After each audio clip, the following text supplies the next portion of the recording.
Hey guys, this is part two of my conversation with Petina Gappah, who is a Zimbabwean author and storyteller. Of course, this will be an interesting one, just as part one was. We're going to be joined by a special guest in this episode who you'll get to know his name as time goes on. But again, we're going to have some few questions about this book, Rotten Raw, which happens to be one of the most hilarious books that I have read, and I bet you if you pick it up, it'll be one of the most hilarious books that you read as well. So let's not waste time. Let's jump right into it, and then we can hear what Petina had to say in the next 30 minutes. Oh, sorry, but can I just add something on what's gone wrong? Yes. What I can tell you that hasn't gone wrong Mhm. is the quality of the personnel. I mean, I worked in government with some incredible people, and Right. I always want to emphasize that point that there are some really incredible people In working in government. government. And you actually find many of them now taking on leadership in in international organi- in international organizations Mhm. and in like in African Union and so on. Mhm. But what tends to happen Yeah. is a systems thing, Right. right? Right. Mhm. So there's a systems problem somewhere, and I've got ideas of how to unlock it, but it will have to be unlocked if we are going to thrive to our full potential. By the way, it's not unique to Zimbabwe. Mhm. The civil service everywhere is awful. It's terrible in the US. Yes. Yes. It's That's terrible in that's the very UK. true. Yeah, Mhm. they're very hidebound, very traditional. So it's not that it's unique to Zimbabwe. But I Mhm. think what is unique to Zimbabwe is that the civil service has been Zanufied Mhm. in a way that we can no longer separate the party from government and the government from the state. And yet those three are separate entities, right? The party of government is not government. The government is not the state. The state is the people, the government, everybody in it. But we've now got this idea that the state and the government of Zimbabwe basically means an OPF. So if Mhm. you say you're working for the government of Zimbabwe, uri kushandira ZANU, you know? Right. Right. And yet it's not at all the case. It's not at Right. all the case. We have teachers working in urban areas who traditionally vote for the opposition, right? Teachers are civil servants. Are you saying Mhm. they're working for ZANU? You know, nurses, doctors, are they working for ZANU? So I No. think we have to learn to distinguish, even just as ourselves, never Mhm. mind as politicians, we have to learn to distinguish between the party, the government, and the state. And I think Interesting. it helps to solve many of our riddles and conversations. So you're advocating we don't follow the Chinese model as it were, or No, Maoism. Okay, I mean, interesting. I love and I admire China, and I was a Marxist-Leninist with influence from Mao for a very long time, Mhm. but that's not the model that I would follow. No, All right, interesting. You are a please go ahead. Yeah. yes. I was going to say you're a pretty popular person by all accounts. I'm pretty sure a lot of people recognize you wherever you're walking, whether in the streets of Accra or the streets of Harare. When you're just walking around doing your business, do people come to you, ask for selfies or something like that? And what sort of the most interesting or exciting moment you have ever had with a reader or a follower of your work? No, I always love those moments. I've actually learned that I cannot frown in public anymore. Mhm. Uh, because then they'll say, ah, ndakaona Petinanga akafinyama. No, I mean, those are always very nice moments. Like just the other day in the supermarket, I bumped into a bunch of people that I know and who know me, and Mhm. those are always very nice moments. But for me, the moments that mean the most to me are when the fathers introduce their daughters to me. Those are lovely. Well, if any of the fathers are listening or will listen after this, I'm pretty sure they'll be lining up to where should they really bring their daughters? Are you usually found at the Harare City Library where you have done some work when you're in town, or do you hold out some regular sessions somewhere where people can come and introduce their young daughters to you? Yeah, so I'm based at home, Right. but I'm hoping to be more present Hmm. at the I love this. I mean, sorry, it just sounds so big-headed, but I just can't get enough of it. And the Mhm. Petina Gappah Children's Library. Oh my gosh, how beautiful is that? Very So I beautiful. doing, yeah, we want to be doing storytelling sessions at the Mhm. library, Yeah. and I will be coming to most of them myself. I think we're likely to have them on a Friday afternoon. Mhm. Just to encourage kids to come through, join the library, listen to a couple of stories, tell a couple of stories, you Yes. know. Yeah. Well, that's I'm pretty sure it's gonna turn out great. And sort of touching to that in terms of the writing process and Mm. and what you work on, I think many people can pretty much agree the impact that we have seen in the past couple of months or years, depending on when we were exposed to this technology of AI and large language models. What do you think that is going to do to sort of the writing process? Have you tried to experiment using any of these things in any of the work that you're doing? And do you think the quality of writing going ahead with some people experimenting with these technologies will improve, or will it actually go down, as it were? Look, I am very wary Mhm. of AI. I Mhm. get the potential to make certain things faster, especially in filmmaking and so on. Yes. But just the idea of bringing back Audrey Hepburn to act, or bringing back, I don't know, uh, Marlon Brando, Right. the young Marlon Brando, and casting him in new films as Superman or whatever. I mean, that potential frightens me because we will, in the process, be killing a lot of new talent, right? Mhm. So people who could, for instance, get those acting roles that are now going to computer animated old actors. I mean, that's one extreme. In terms of writing, writing is about originality, and AI can only get you so far. So I am doing translation, for instance. I'm working on a translation of a Charles Mungoshi novel, Right. right? AI can translate at a very basic level, but Mhm. AI will never give you the lyricism or the melody or the music of Charles Yes. Mungoshi, Mhm. right? You need, as a translator, to bring that into the work, right? And even if you try to write a novel on AI, it will read like a novel written on AI.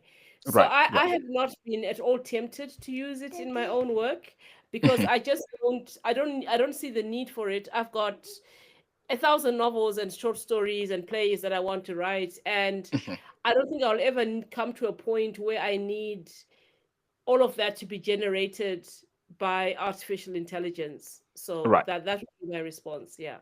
Mhm. At a more basic sort of level of technology, though, I think there are some authors who have sort of experimented, not experimented, but actually, sort of used audiobooks as well as a way to, sort of usher their writing into the world. I Look, did some searching on this, and it doesn't seem like you are very much in the business of reading your novels or your stories in audiobooks and publishing them. Or no, because that's done for me. So okay, all right. I have my publishers will buy the print rights Mm-hmm. in hardback and paperback Mm-hmm. and e-rights, the ebook rights. Yeah. Then they will also buy the audiobook rights. So, for Okay. instance, my last book, Out of Darkness, Shining Light, Yes. was published in audiobook by Simon and Schuster Mhm. Audio in America, narrated by Nyasha Hatendi and Sibongile Mlambo, Oh, right? The book interesting. was narrated by Chipo Chung. Mhm. An Elegy for Easterly, some of the stories were narrated by Lucian Msamati and Chipo Chung. I always insist on Zimbabwean readers. That's always my But bottom line. I want Zimbabwean actors to read. So I am happy to, because I don't like my voice. So okay, okay. That's what I was coming to. Okay. I know I'm happy. I'm happy to have professional actors do the readings. All right, Yeah. all right. I mean, yeah, I mean, it kind of makes sense when you say it because, sort of me sort of going through the internet and seeing Chipo Atenti and other readers who have read this, I thought it's because maybe you just don't think it's, sort of like your priority. And so you considered Oh that it no. can be given Oh no. away for. I love audiobooks, but I want them to be performed properly. So we've got an audiobook of An Elegy for Easterly Mhm, that's coming out in Zim this year. And mhm. it's been performed by Kevin Hansen and put together by Kevin Hansen, Michael Kudakwashe. I've got Joelene Malenga. I've got Chipo Chung, like proper Zim actors and actresses who Yes, I yes. Muyarazi Chizonga, who can voice these characters much better than I could. Wow. I just write them. I mean that is amazing, and of course I think it speaks to your humility that you just are sort of accepting that other people are very good at sort of the spoken word, and you sort of give them the chance to shine, and you work with a lot of up and coming actors and actresses as well in some of the Yes. plays, which I think Yeah. is amazing. One thing that Yeah. I also think is amazing is sort of just how you manage to make us as the readers laugh while we're reading these books. I mean, I would say especially in Rotten Raw, the amount of laughing that I did while I was reading it is it was interesting. When I first got the book in college, and I think then I was preparing to come to one of your tours when we met in San Francisco, and I said, how had I not Yes. read this when I was still in Zimbabwe, and read Oh this my author? gosh. Do you remember the San Francisco event? Weren't there like Yes, 4 people? because Because I got there and I was like, I need to get the front seat. I mean, I don't know what's going. And there were a few, everybody. but it turned out to be amazing. And look, thank Ended you up in for a conversation, which was yeah, just wonderful. No, yeah. but I'm so glad you mentioned Rotten Row because it's my favorite book that I've written so far. I think the new one is probably going to supplant it at some point, but it's my favorite book, and for me, it's the zany humor Right. that drove it. The humor in the dance hall. That's what drove that book. And I went around asking for permission to quote lyrics from all these musicians and all that. It's yeah, I just can't stop laughing at Zimbabwe, even as I'm despairing.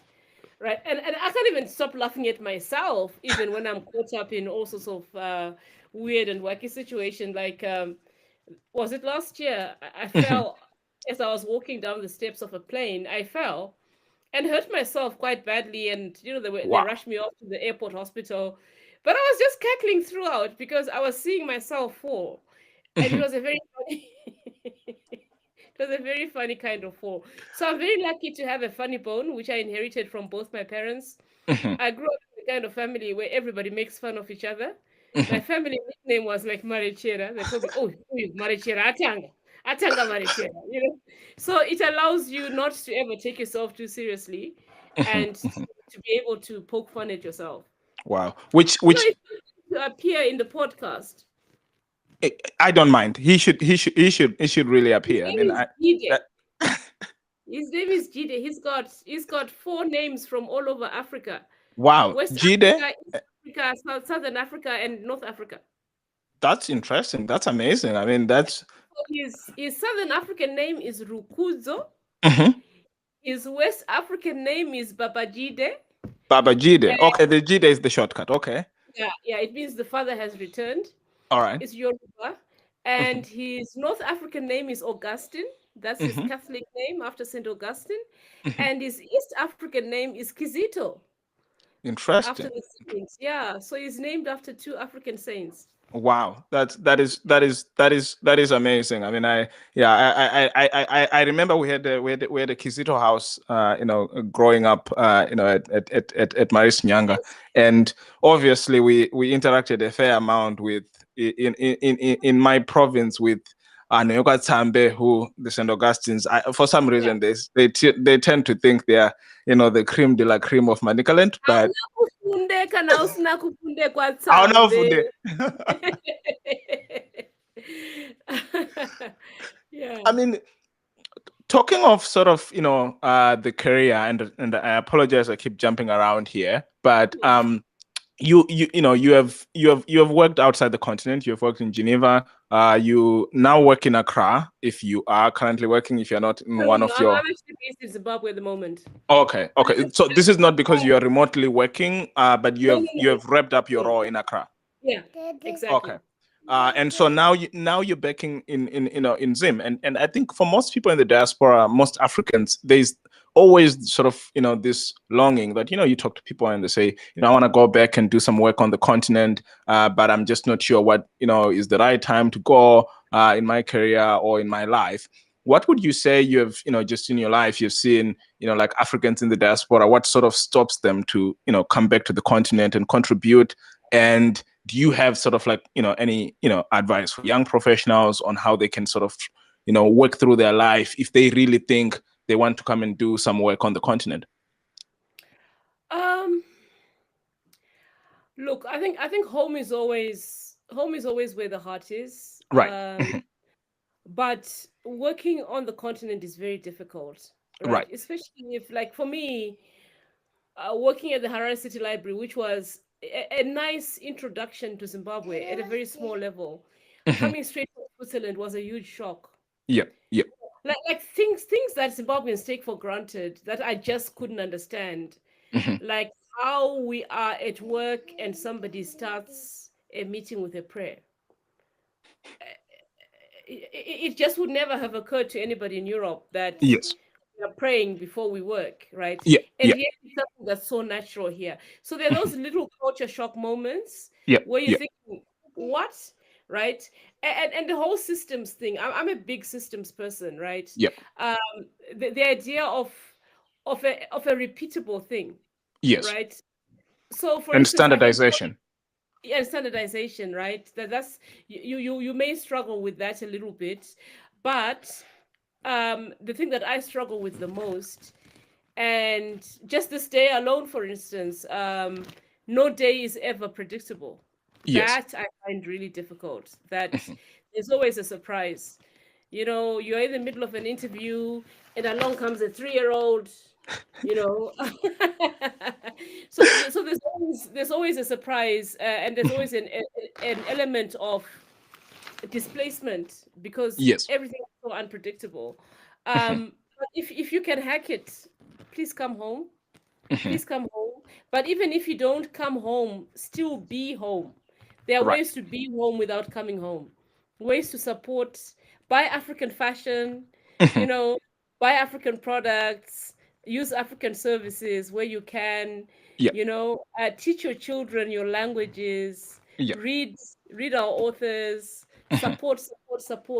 So you don't have to actually make the physical move home to be home. Yeah. Right. And I think as part of coming back, there's this idea that obviously when you're outside the continent, to people who have never been in the continent, they tend to think of the continent as this one giant landmass, which is a borderless village. But for all of us who actually come from the continent, we know that there are still barriers that organizations and institutions like the AFCFTA, which Yes. you worked on some time, sort of were trying to sort of like Yes. reduce. For the average person who is just in a small town, and they have had politicians talk of all this Agenda 2050 in Addis, and they are wondering when those borders are going to be torn down, or where that one passport for all Africans is going to come. In sort of your work, at sort of the AFCFTA level, what would you say? What is the timeline for most of these? Or are there these promises which, as Malema said, people are comfortable saying Agenda 2053 because they are so old that they are never going to be there in 2053 to be accountable for at any rate? Okay, so the apotheosis, the perfection of a common market, a customs union, a trade agreement is the European Union. Right. Right.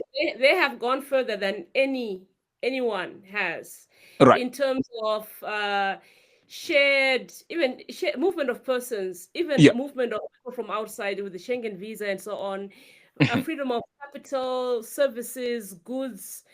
Europe is completely borderless within the Schengen territories, right? Yes. It's completely borderless, right?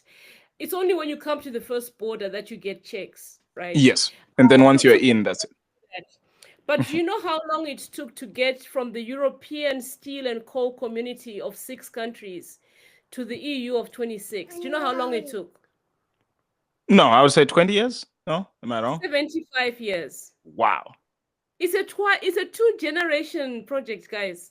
So we can't afford to sit here and say, when is this going to happen? When are we going to have a borderless Africa? Because it's not going to happen for my generation. Yeah. It'll probably happen for Jide's generation, or Right. maybe his children. But we have to think of it as long term. You know that wonderful statement about people in France, winemakers who Mhm. lay down wine that they know they're never going to drink, or the Mhm. old men in Murewa who plant mango trees or whatever trees knowing they're not going to sit under the shade. Yes. That's how Yes. we have to think about this. It's a legacy project. Yes. It's not Yes. something to be enjoyed in the now. It's something for our grandchildren and their Mhm. grandchildren. But we have to start building the blocks now. So Agenda 2065 in the AU Mhm. means that, for instance, one of the things we want to see is a common market for Africa. Yes. But you can't have freedom of movement when you have such disparate incomes Yes. Yes. within Yes. and within the African countries themselves, and you have all the problems of terrorism, Mhm. right? You've Yeah. got Boko Haram doing what they're doing in northern Nigeria and so on, and you want to open up Africa. It'll be You're difficult. Yeah. facing all sorts of problems. So we have to be sensible and Mhm. understand that until we resolve some of these problems of Mhm. security and immigration, Mhm. security, immigration, and income disparity, we are always going to have some sort of controls. And it's Right. not to say that we are less worthy or not as good as the EU. It's just the reality of where we find ourselves. I'll say this, about having sort of observed your work. You seem to have incredible superpowers. You're always reading, writing, tweeting, engaging your people. I mean, do you ever sleep? Like, how do you actually sleep, or you just have a superpower where you have to keep going 24/7 so that you could churn out all this great work for us, and we're just here, enjoying the fruits of your labor.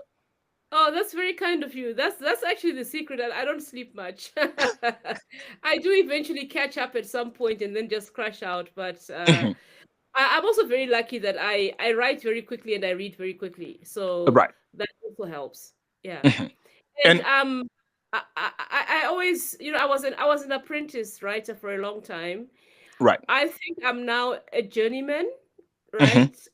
Yeah. Maybe in the next 4 or 5 books I hope to reach mastery, Yeah. but I'm always working on my craft, and so I write every day. I write something every day, and I read every day. Yeah. Wow.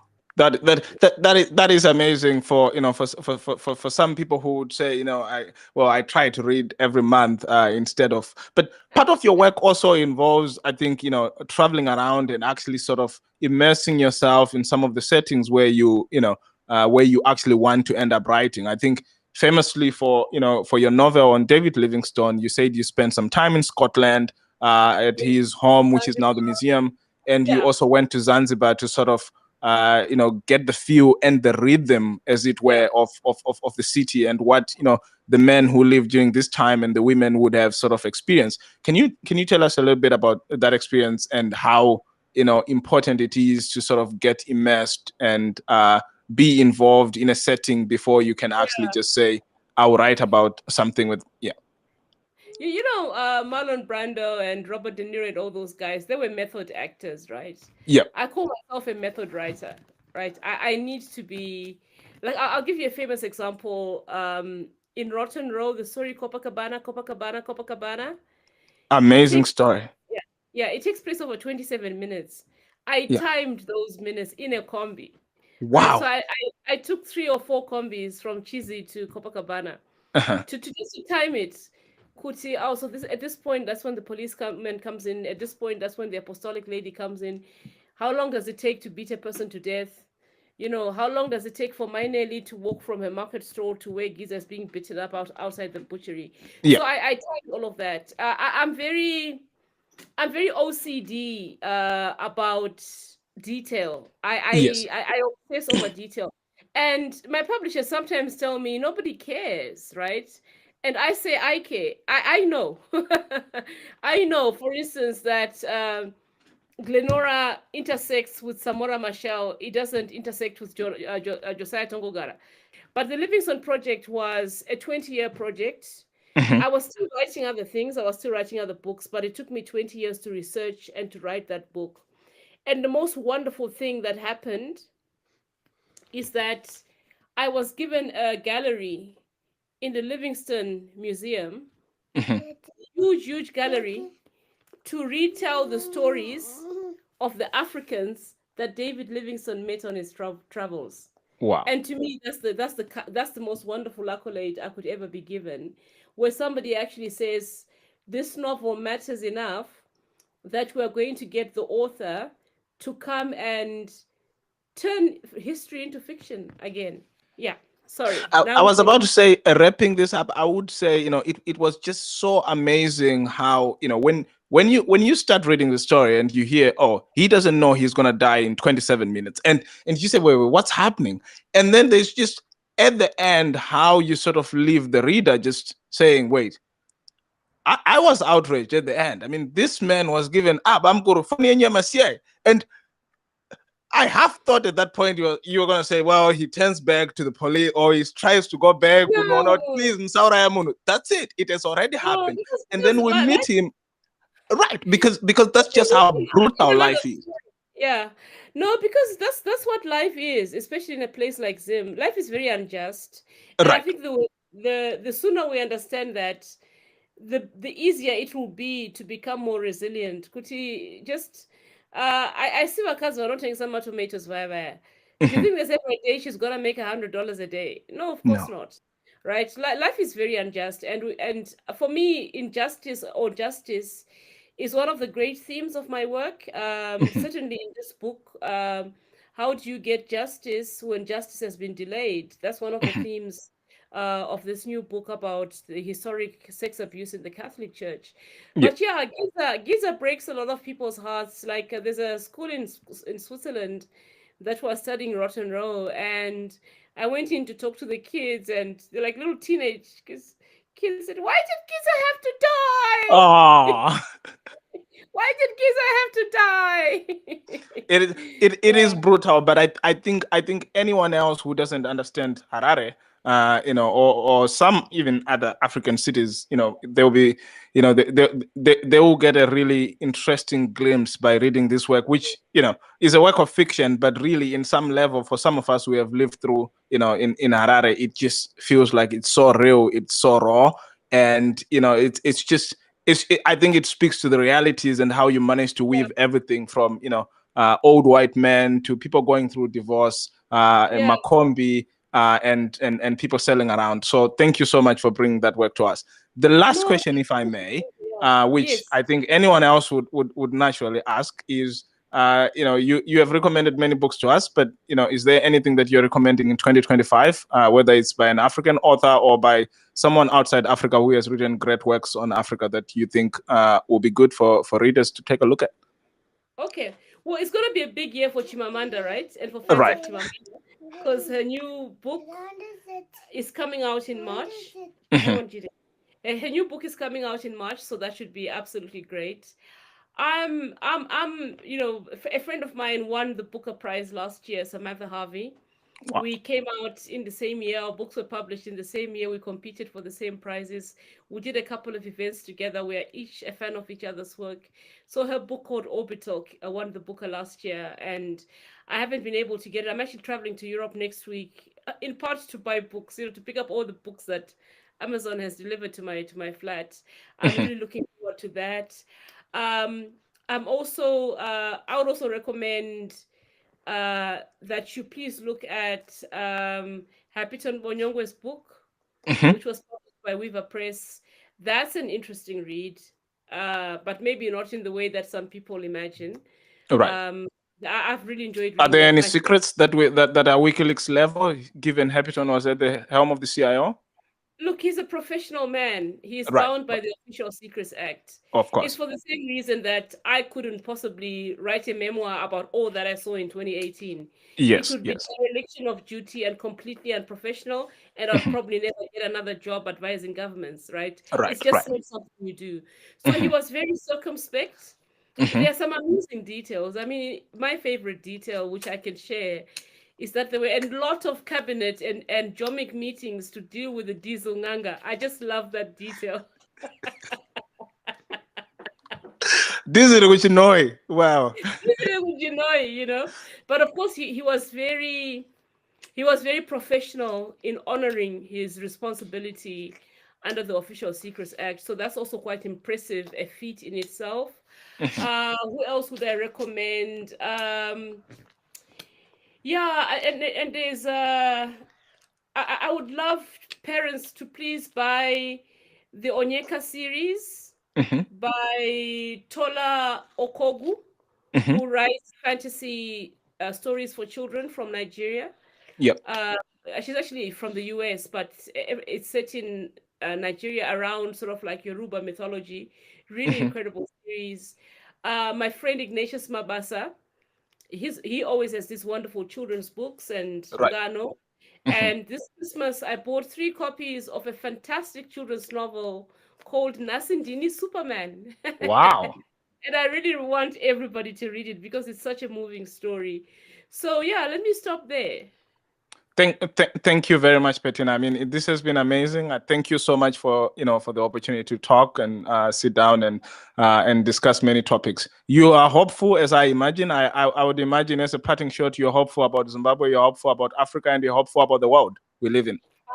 I am a cockeyed optimist. I am the eternal optimist, and I will never ever give up hope. That's amazing. Thank you so much. Please go have fun with Jide, and please say hi to Kush for us, and have an amazing rest of your day in Harare. I'll start the day here, given it's 7 a.m. in New York. Let me see what we can do and live through the day that you have already lived through. But thank you so much. Great honor, and look forward to reading your works that are coming up, the trilogies, the work on the church and the state, and of course, Heaven is a Library. We're all looking forward to it. Thank you. Thank you so much. Thank you, All right, Tafazwa. sure. Bye. Okay. Thank you.